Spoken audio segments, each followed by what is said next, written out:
Hey, good morning, everyone. I'm so glad to see everyone here. I'm a firm believer in acknowledging and having a day, at least one day out of the year where we acknowledge those that we love that are right inside our hearts. They've not gone anywhere. They're here. And that's what we're going to do today as we conduct this Day of the Dead ceremony. It's a day of acknowledging those in our lives who have passed on out of this earthly dimension, but not out of our hearts and minds. Have you noticed that? They're in our hearts and minds. And so it's also very interesting about death is that it brings up our deepest spiritual questions. Once a year, we should address this idea of death. The deepest spiritual questions, what are they? Well, one, what is eternal and what is temporary? What is eternal and what is temporary? Two, who are we really? Who are we really? Eternal or temporary? Who are we? Three, what's our relationship to the greater whole? These are the spiritual questions, the deepest spiritual questions. So once a year, we address these deep spiritual questions. And I thoroughly approve of that. Because humans and all of us as humans throughout time, we've wrestled with the meaning of death from the time we were able to contemplate such things. So October is our acknowledgement, our center's acknowledgement of this great mystery. And I'm grateful that the rest of our society, that even though it gets covered up in candy and costumes, right, gives us an opportunity to go very deep into this concept. It's called All Souls Day. All Souls, the Day of the Dead. It's the day, one time in the year, we stop for a moment and honor and respect those who have gone on. It's a holy day. And it speaks to a very deep part of our collective consciousness.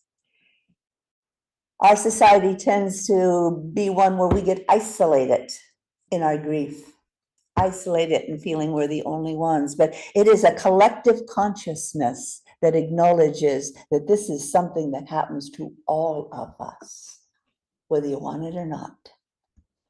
And it started, this All Souls Day and Day of the Dead, it started in the Western world as a Celtic Druid celebration. It was a holiday called Samhain, and it spread throughout the Western world. It's combined with the Roman feast day to the harvest god Pomona. You know, all our holidays after a while kind of merge in after a while. And it's one of the many reasons for me, this whole theme of who are we? Where do we belong? What happens to us after we die? That I found a spiritual home in religious science. Because in the religious science philosophy, there's an entire chapter in the textbook on immortality, where we look deep into this. And it's looking and honoring the spiritual truths that are found in all the world's religions, where we understand that that understanding death is our relationship and our relationship to it, some people say, is the reason why religions originated. That's why we actually have religions and this deep spiritual need. Because when someone's there one day and gone the next, where are they? Because they're still right here in your heart. They've not gone anywhere for you. But where are they when they're no longer in form? That is the spiritual and religious response. Part of the reason why we're here. So today, we gather to honor those who have gone on before us and to consider what exactly does that mean, gone on before us, right? What's that mean, right? Gone where? Gone where? Religious science or New Thought believes in and teaches about the immortality of the soul. That is a foundational belief. And do note, I'm using the word belief rather than a knowing. Some of us know. Some of us have had after-death experiences or visitations, and we know. The rest of us, we're believing. And what we find in our teachings is what we believe and teach about the immortality of the soul. And this is what it is. We retain a personal identity. We retain an individualized self after we leave our body. That is our belief. Some of us know that. The rest of us have to be content with believing that. And what we call death, we call it a transition. Dr. Holmes, the founder of religious science, he studied with psychics and mystics, and he studied with them in large part in an attempt to find the answers about where do we go when we die. The turn of the last century, it was a huge time of people really trying with all they had to answer this most fundamental of questions for a human being. Where do we go when we die? Dr. Holmes became convinced that life is eternal and that we have a spiritual body and it continues after the physical body returns to the ground. And he writes about this in the Science of Mind textbook. And I know we don't read about it often enough, so I'm going to give you a paragraph or two about what it is that Science of Mind teaches. It says, I love the way he phrases this, it's quite old, you know, last century old. It is not merely pleasing and satisfactory to suppose that we pass from this life to the next in full and complete retention of our faculties. It is logical. Thank you, Dr. Holmes.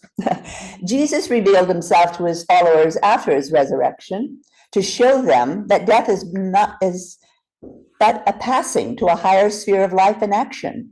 To know that we maintain an identity independent of the physical body is proof enough of immortality. He puts that in large print, right? All of these evidences should prove to us that we are not going to attain immortality, but that we are now immortal. Our contention is not that dead men live again, but a living man and woman never dies. That's what he concluded after looking with his great intellect and a good decade into this subject. That's what he concluded. And one more piece where he says, I like this one. Where shall we go when we die? We shall keep on keeping on.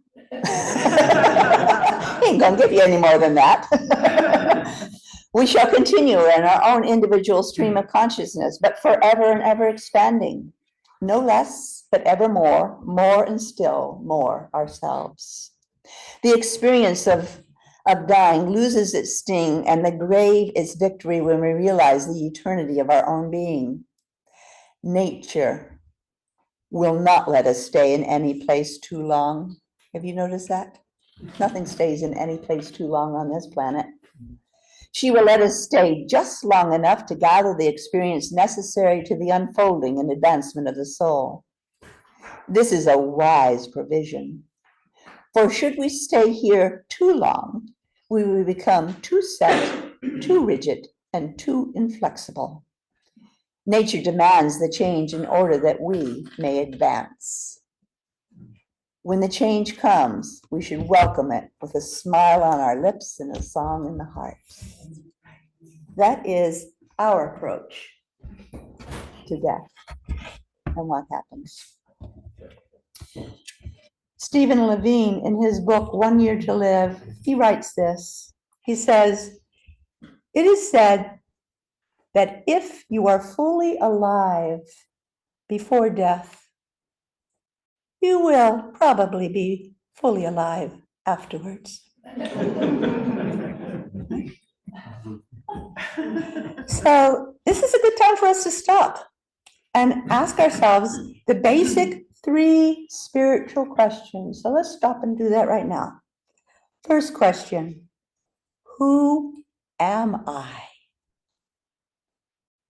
Who are we? Who are you? Who am I? Second, what is my relationship to the larger whole? Big one. And third, What is my relationship to each one of you? To each other. What is our relationship to each other? The three basic spiritual questions. Who am I? What's my relationship to the larger whole? And what's my relationship to each of you? A person on a spiritual path is interested in the answers. If you're here, it's because you're interested in the answers to that. And no one else can give it to you, but your own soul can. And in order to do that, you need to quiet, ask the questions, and receive from the part of you that knows. Contemplating death brings up the contemplation of what is eternal and what's temporary. And in the science of mind, we talk about absolute reality and relative reality, that which is permanent and changeless versus that which is impermanent and changeable. We call that which is permanent and changeless the names of God. The I am, that which is, the self-existent one, the eternal one. This is one of my favorite. That which makes all things out of itself, which of course means we're all made out of God's stuff. Made in the image and likeness of God. That's what religious science teaches, is that our lives continue after this one, and we have a spiritual body leaving our physical body to the earth where it belongs. You can choose what you believe, of course, but I've spent many years studying this subject, many years. It's been a most central question for myself. It's what started me on my spiritual path back when I was 18, of who are we really? And our philosophy, in my opinion, gives the most probable approach, the most probable answer. I like that. I like it a lot. So today is our candle lighting ceremony. And what we're going to do today is to honor the people in our lives who have gone on to other realms of life. Today, we honor their lives and our deep connection to their souls and all that we have received from their being in our lives.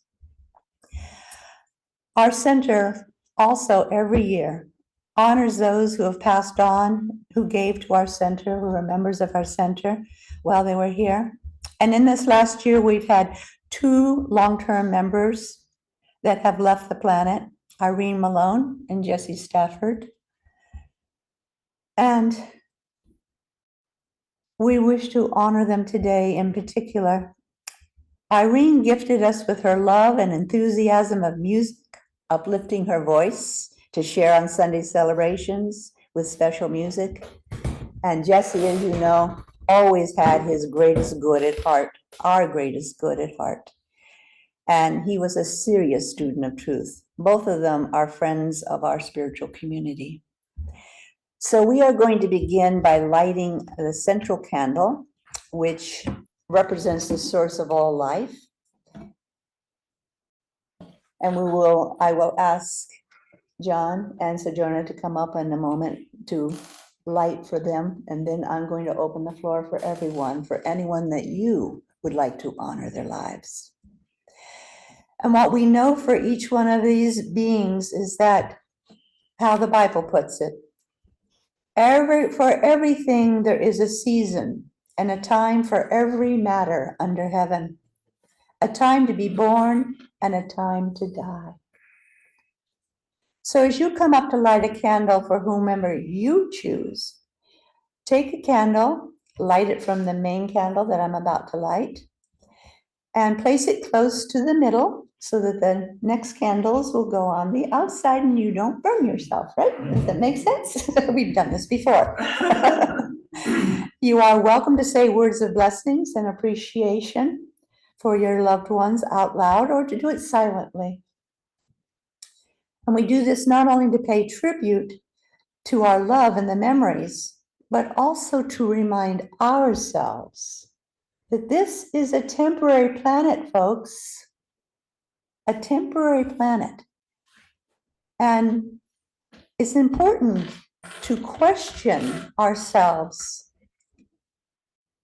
Are we living the lives we want to experience? At least once a year. It's not too much to ask, don't you think? It's a temporary planet. Are we living the lives we want to experience? So I will begin by lighting this central candle. And we do have people on Zoom, Davey. So what we'll be doing is be watching with us. Is this positioned properly? Perfect. Okay. And I would like Ned. John, are you willing to come on? Or we like social first? Over with approach is always a good.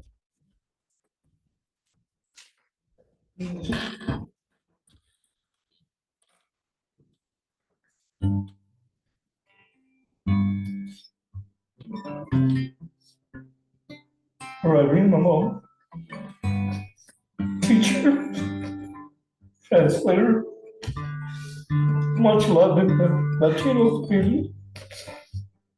Much love, baby.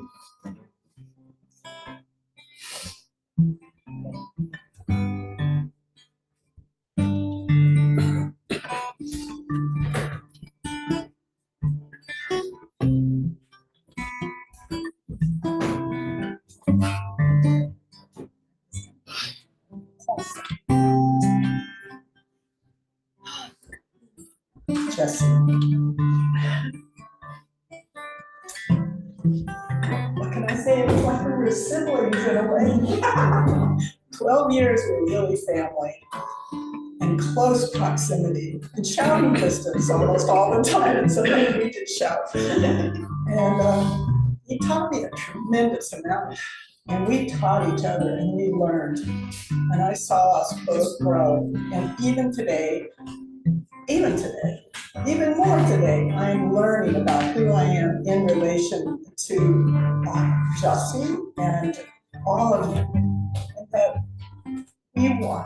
I want to love and give love to everybody here and everybody in my life who are still alive and that we can still hug and give ourselves to. So thank you, Jessie. I honor your memory. All of us. Thank you for what you've given and all you've learned through this program and others.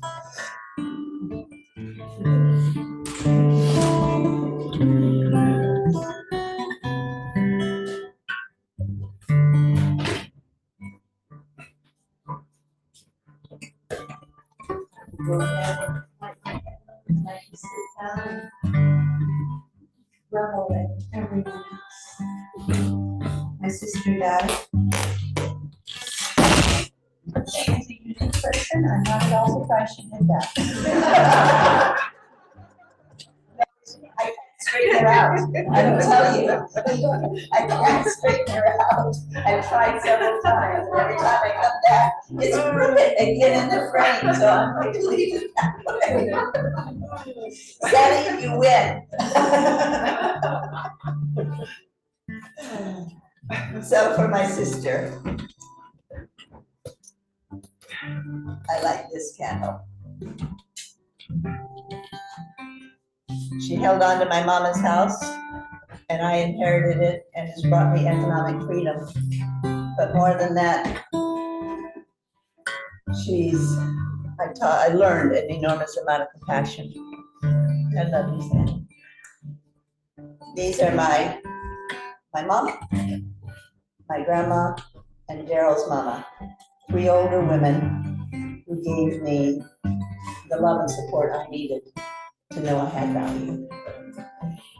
If you ever want to come up afterwards and look at a little memorial that you can place on your altar or in your home, this is what I got from the day of the Wednesday.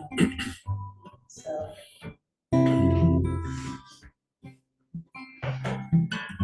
To all of my beloveds. Come out as a spirit.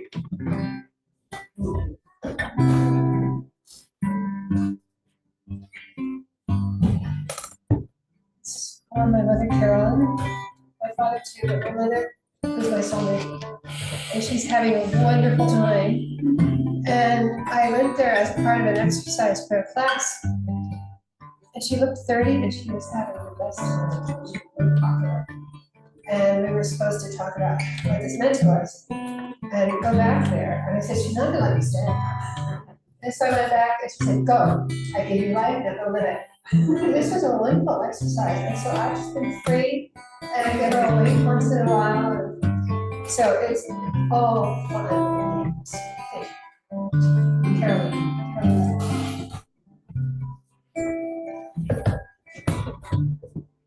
All the one that get it done. And honoring Jesse as well. What an amazing person for our center. And Irene. I was a massage therapist professional for 35 years, and my hands made me stop years ago around 2003. But I was able to go back to it just a little bit, like only 1 or 2 a week. And Irene was one of my every other weekers for about 2 years. And she was so sweet. Almost every time as she was leaving, she would say, well, can we reschedule like for in about 2 hours?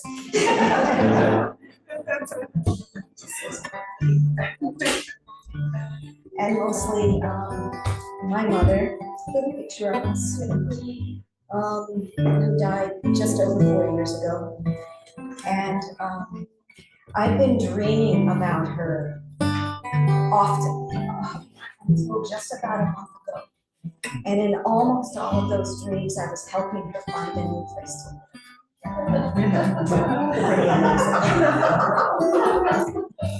And my beloved Jack, who I was with just short of 45 years. And I was speaking earlier, I don't need one hand to count the amount of times we had a very peaceful, harmonious relationship. And we're speaking on my relationship. It's very different. It's never too late to learn new lessons. But my mother and Jack, and just a quick, some of you have heard this. I'm really going to stop because I'm afraid it's going to fall down. About maybe 6 months after Jack died, he came to me in a dream. He had been cremated, but in the dream he was in a coffin.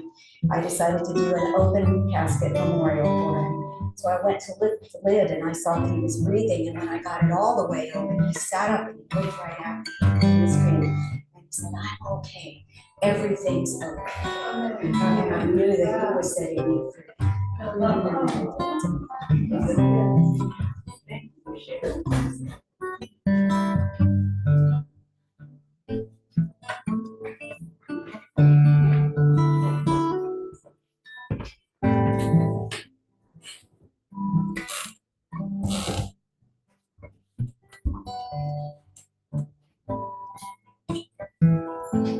Lighting this candle for Michael Chambers. He's the father of my son. We lived together for 3 years.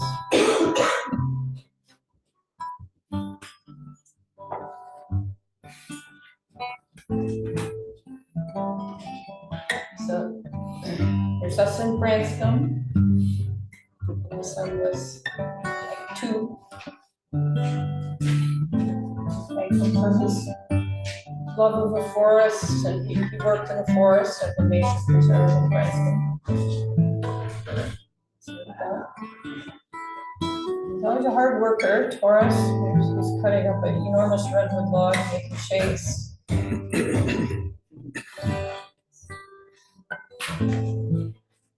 Picture of us in Branscombe. He's always helping people. A lot of helping people. A lot of integrity. Strong sense of justice. Very loving father, kind person. Thank you, Mike.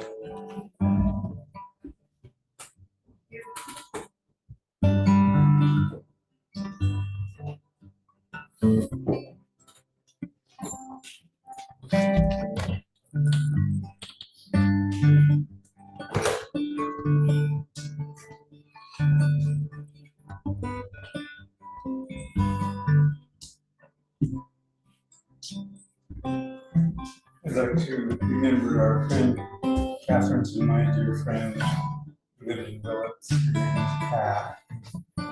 She was really beloved,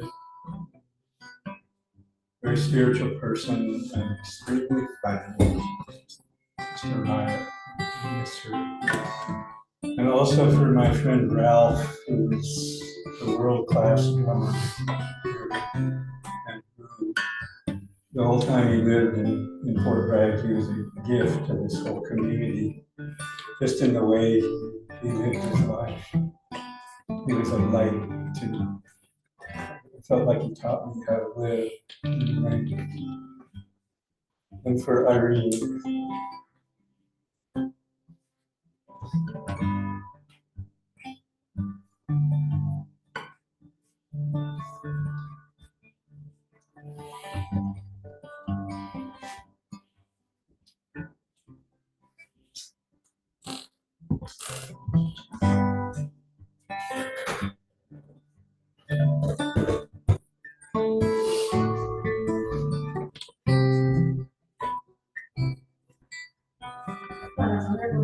Grandma Jenny Mae died when I was 16. Her name was Virginia Mae. My mom was Louise Virginia. I'm Donna Virginia. My daughter's Mariah Virginia. And she was born in England, but we moved to Virginia when she was 2 and moved. She had a sense of humor. She got diagnosed when she was about my age with blood disease and told she had 3 to 5 years to live. And she shocked the doctors by living until she was 86.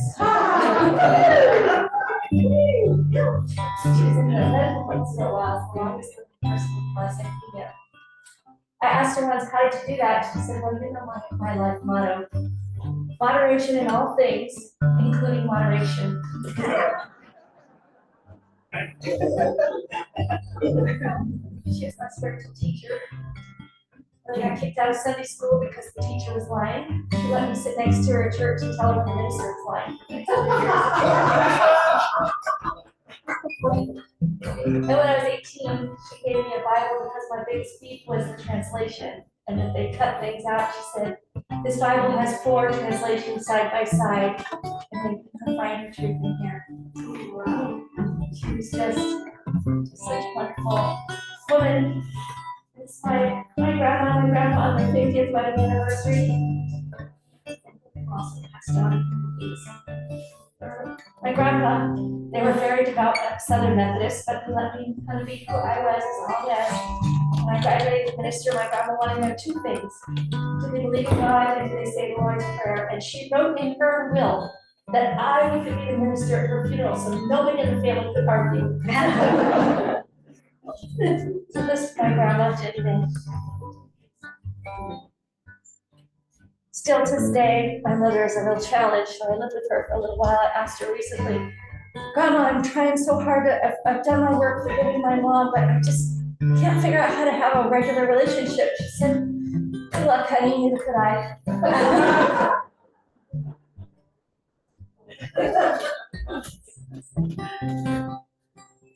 So this candles to remember her and my grandpa and my uncle.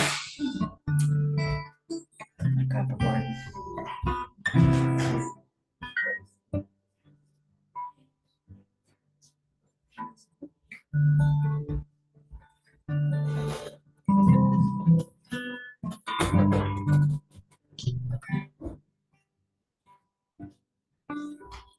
My name is Carrie. I don't know a lot of you. I've been here a few times, but I love the ritual that you led last year at the meeting place. We went to the library yesterday. Honor. It's really beautiful. It's such a beautiful ceremony. And I brought some pictures of the strong women in my life. My mother-in-law, Mary. My grandmother, Anna Patricio, and Emma Zidaloni. My mother and aunties are in this picture. All crossed over. My father also in this picture. I'm so grateful for all the strong women in my life. My grandma was a kick. She would go chase my grandpa around with the broom and married and very strong matriarchal family. My maternal grandmother was a single mother of 3 children, and back then that was really unheard of.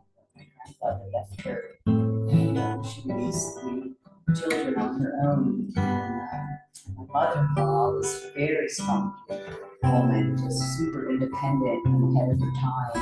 So I'm just really grateful for all that in my life. My aunties lost 3 friends in the last year, but I really care very much. I will honor them, Deva, Sheila, Kathy, just over it.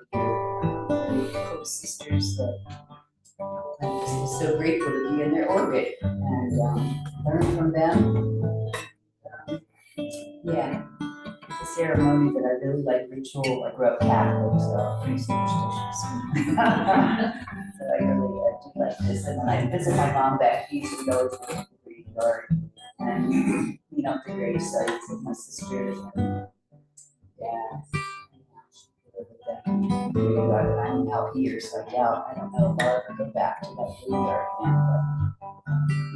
But family member did really like that, and I really liked it a lot. To clean up and plan, and just made nice at the graveyard. So. Thank you.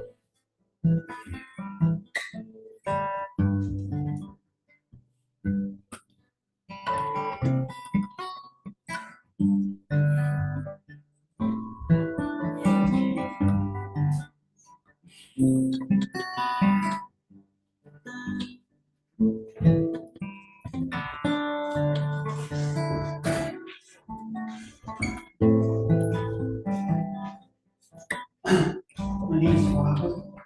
I'd like to honor all the angel dogs in our life. Zeus helped me get my farm, and he was mated with Pandora, and he died in my arms. I got a poem for him, and then also Pandora. And Pandora died on the farm. This year was buried on the farm.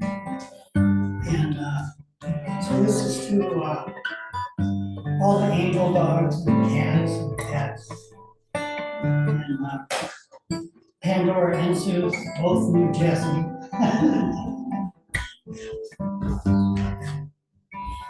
So this is for them. And all the angel dogs.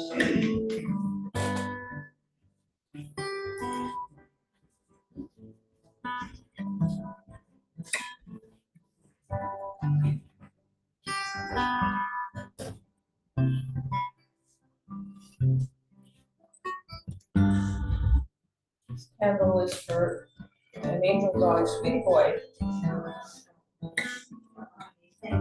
Ellie asked me to light the candle. Beautiful being who I meditated with for years. Many people was her Bonnie's companion for 17 years, I think. And it's recently passed. Body is buried at Mary's place. Thank you, Sweetie Boy, for being so sweet.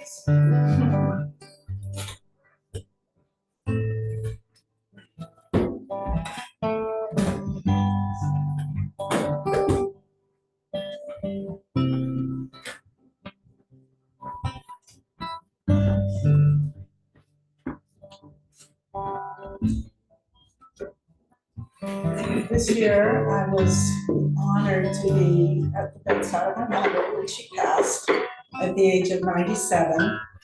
And she was so ready. She was so ready. And one thing that was really nice is that a year ago, my husband John and I found out that when we had gotten together, that our mothers, our whole maternal line came from within 50 miles of each other in Arkansas, Fort Smith and Clarksville. And we'd gone back to the cemeteries to look at all of those that came before us that were buried there. And it was quite a journey. The one that we were able to do instead of my mother, who enjoyed every moment about going back to those places. And I don't have a picture of her here today, but I bring out her birthday wish. And I think this spoke to me as I went through her things, and this keeps coming up for me. She said, birthday wishes that my family members will always love and care for each other. 2, now it's in order here. That my daughters will always find the joy of seeing their grandchildren grow into adult lives. And that Juniper, Bowden, Tyler, and Cameron, grandchildren, live in peaceful, sometimes I couldn't read their writing, a peaceful world, and can find a good life in whatever they choose to do. So she was very open to that possibility that, our children will have peace. And as we're on the brink of something very big here right now, in our political and our world that affects us all, my mother would love to see that woman in office, so that we have a sense of perhaps more peace in our lives. And whatever we do or believe, let us put forth the thought of love and peace in our lives for those that came before and that are still to come.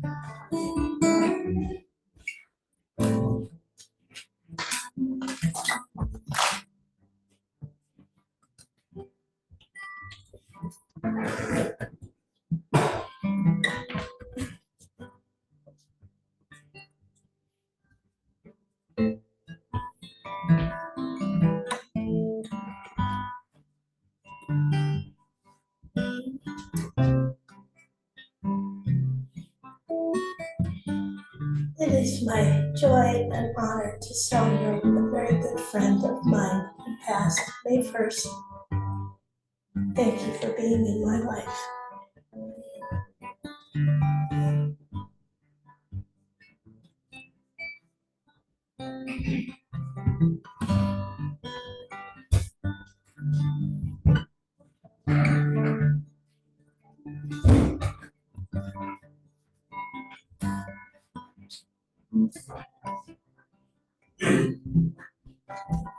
Good breakup here, that this is a candle for my brother Chase, who passed away just about a year ago. And we were best friends for 50 years. We used to talk every day, even though we didn't always live close to one another. I just recently found this picture of him looking down from the heavens. He plays guitar too. And he plays a guitar and mandolin. And we used to meet up on Mount Tam yearly for picnics and whatnot. Anyway, love you, Chase. And this is a picture of my lover and best friend for 50 years, Isa. And she just passed away about a month ago, or actually less than a month ago. So this is a candle for Isa, my dear, one of my all-time best friends. God bless.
Really intense up here. Ooh. For two people, Jesse, because he's the latest one who excarnated, and yeah, I was a fan of his. It was really cool. We all were. Yeah. Yeah. And my wife, Lise, she excarnated a couple of decades ago. And it wasn't because what she did when she was here, well, she did have my son. It was afterwards that was the cool part. She's the one that gave me the guide bumps. So.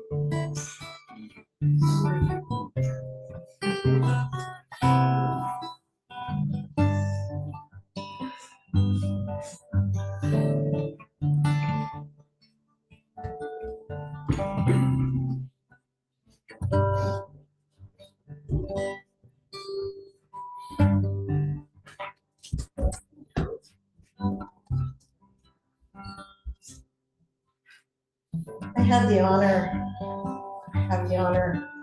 of being adopted and having multiple families. I met my birth family when I was 27. And one of the greatest gifts that they gave me were all the strong women, my aunties, my abuelita, my little grandmother who was the most loving, non-judgmental person. She never, ever, I never heard her ever say anything negative. She was always positive, always uplifting. That was an inspiration.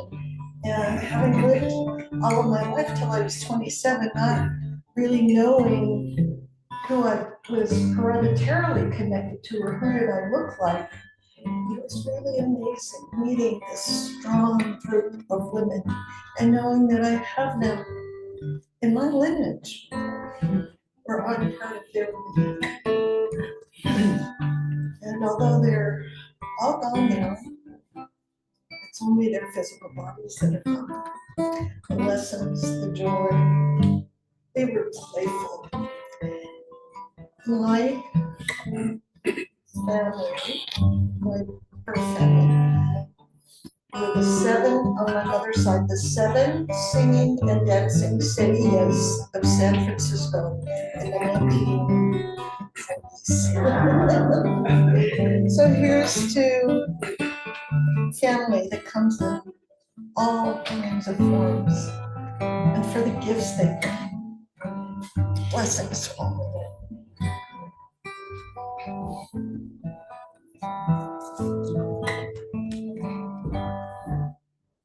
And I should have said, and to my adopted parents who raised me from the time I was 3 days old, they were magnificent.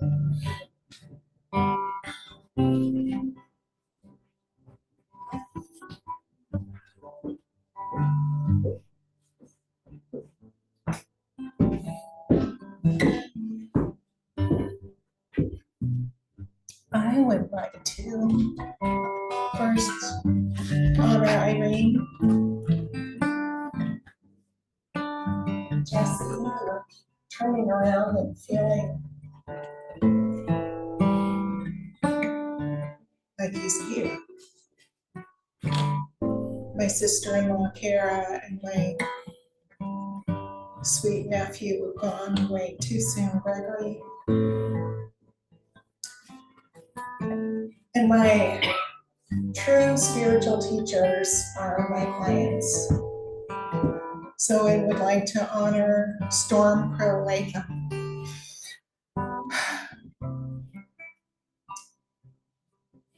And Hal Miller.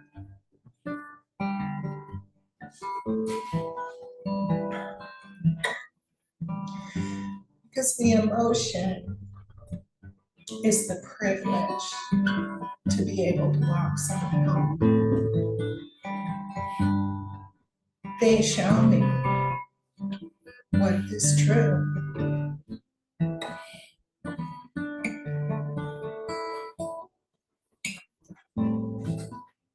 All that is beautiful.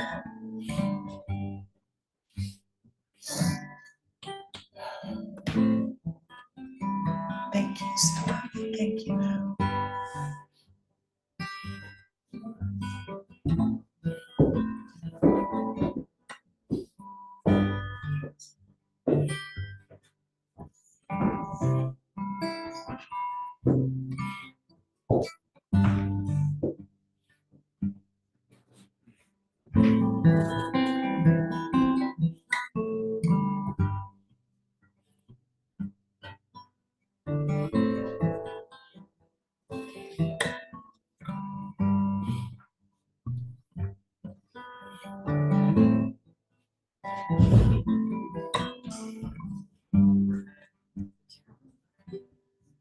I have permission. Darla, do I have your permission? Oh, yeah. To light a candle for your beloved. Sure. Do you feel like coming?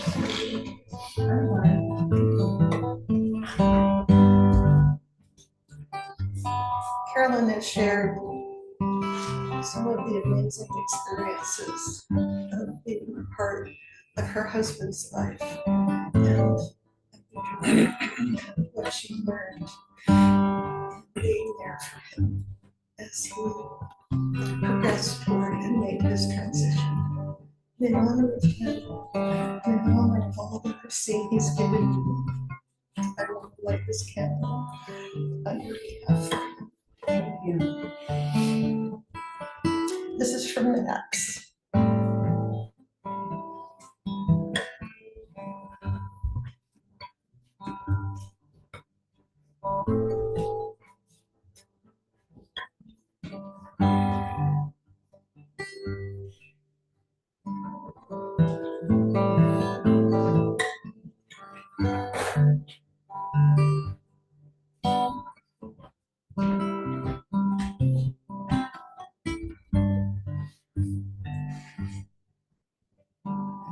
With you all, my name's John, and I will honor my mother, Basil, my grandmother, Frances, my sister, Bev, my wife of 27 years, Annie.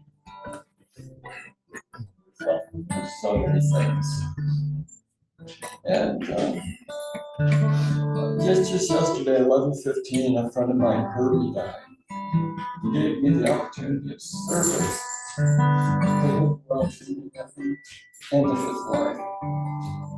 So I know in dying there's no shame. The Lord welcomes all. And give me the knowledge of service, the importance of serving Him in this way. So thank you, everyone.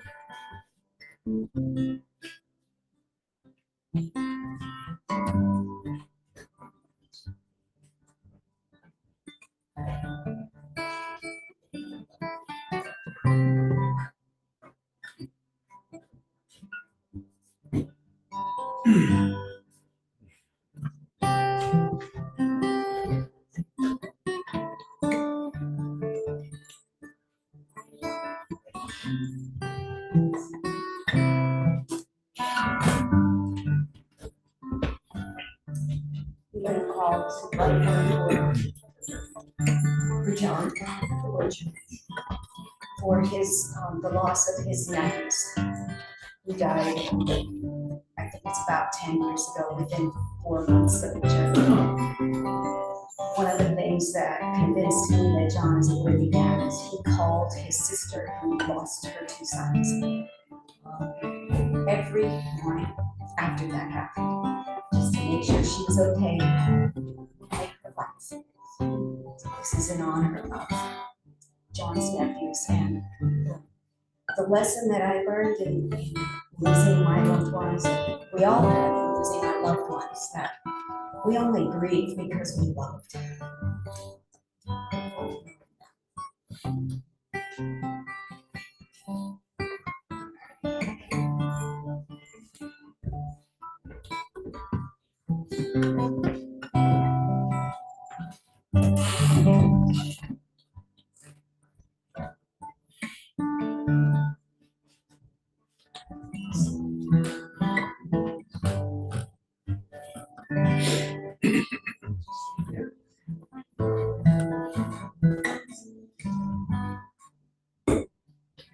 Davey's letting me know that there are 2 people on Zoom that would like to have candles lit. It'd be my honor to do that for them. One is Shannon Lee, and like a candle lit to represent her, Shannon, John, This is to represent Shannon Lee, for her, and Sharon, and Sharon, and John, and John, and Loretta, and Loretta, and Linda. and Linda. Okay. That's- The other one is Joycey, and she wanted a candle lit for her BFF, Maggie. This is a candle for Maggie, the best friend of Joycey Fonkel, Davey's beloved.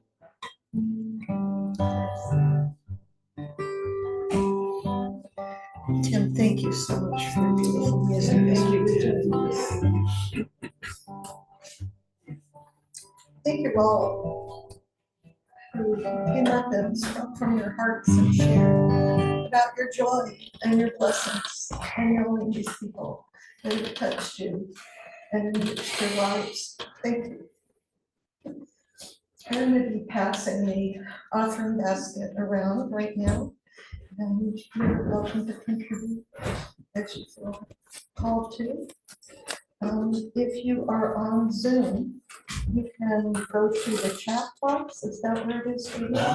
And you can make a donation through PayPal, I believe it is. And also, if you're listening to the podcast later and you felt called to make a donation, you can send it to PO Box 187, Fort Bragg.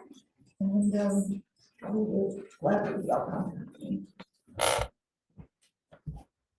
So I would like to do a treatment before we pass the basket around. If you think that's appropriate, let's ground this energy. I want everyone to go out fully in your body. Okay? So let us take a deep breath in.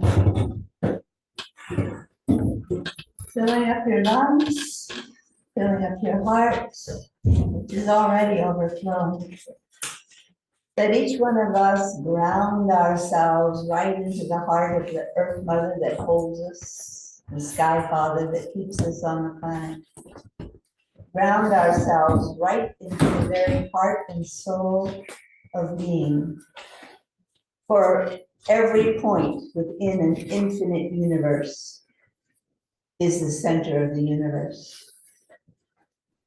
Each one of us is the center of the universe, and our love, our caring, our deep feelings, our joy, and our sorrow are all made for us to know who and what we are. Feeling, loving, thinking beings, conscious beings, who are aware of our connection to the whole and to each other. So breathe in and know that in an infinite universe, nothing can be lost. All things are held in their rightful sphere. Know that the love that has been expressed here today is honored, respected, and rejoiced. And those that we have spoken of have felt our love, felt our caring, and felt their preciousness. And for that, I am sure they are deeply grateful. So breathing in, releasing, letting go, returning ourselves to the knowledge that we are right here, right now, held in the arms of love, just as all our beloveds are. We go about our day with our hearts full, knowing that we have loved and been loved, and this is good and very good. Breathe in, let everything else go. Retaining this knowledge, we allow it to be so. And so. So it is.